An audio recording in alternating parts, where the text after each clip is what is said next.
Okay, I'm going to go ahead and start my second video, and I'm going to start off with my battery bank here.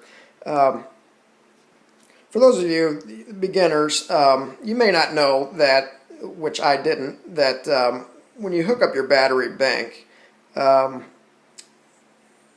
these are 6-volt batteries, and there's 4 of them. I have a 24-volt inverter, so I need 24 volts coming in. Well, I kind of made a rookie mistake, and I connected all the positives to positive and negative to negative, and so on and so forth. So I hooked my 4 batteries together, and I only got 6 volts. So not knowing anything about it, I was making a mistake there by doing that because I was getting a low voltage light on my inverter. So I called the company, not sure where my problem was. I thought maybe I had a problem with my inverter, but the folks at Go Power were very nice, very helpful. They instructed me to just type in Google and go to the images and go to 24 volt series or series parallel, however many batteries you got, and it will show you exactly how to hook up your batteries. And again, this is something I did not know. I just thought you hooked up, 4 6-volt batteries and you got 24 volts. Well, that's kind of a beginner's mistake. But basically what you have to do is you take you can see my positive on the right there. Let's see, zoom in here. That's coming off the right side of my battery bank. That's going to my inverter. Okay, positive there. This is the negative. If you notice, my negative is actually going to go to my positive, and then my other negative, don't pay attention to the colors, my other negative is going to go to my positive. This gives you the sum of 24. If you hook them up all together, positive to positive to positive, you're still only going to get 6 volts. You're going to get a long time at 6 volts, but you're not going to get your voltage that you need to run your inverter. So again, you have to hook the positive to the negative.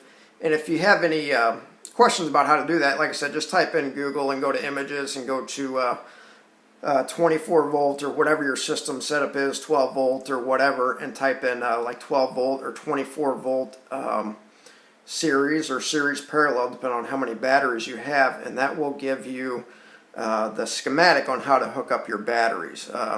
Again, it's a beginner's mistake. Hope that helps you. Again, the problem that I was having was a low voltage indicator light on my Go Power inverter. That was the main problem that I had with my setup, and I just didn't know. It's just lack of experience, and I hope this helps you guys. The next thing I'm going to talk about is I'll show you my solar panels and kind of how to hook those up. Bear with me, I'm going to go outside here.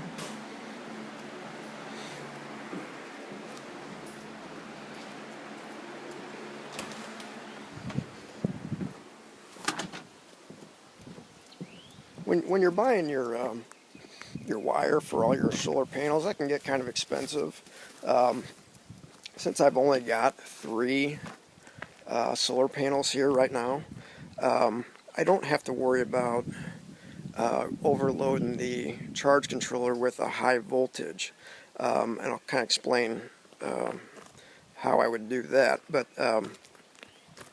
basically what you want to do, if you look here, it's kind of hard to see, but all of these are linked together. Instead of doing a set of wires for each solar panel, which again, a lot of you experienced guys know that you're not going to do that. But as a beginner, I didn't really know that. But what you do is you hook, again, like kind of similar to the batteries, you hook the positive to the negative, and then your 2 ends. See here,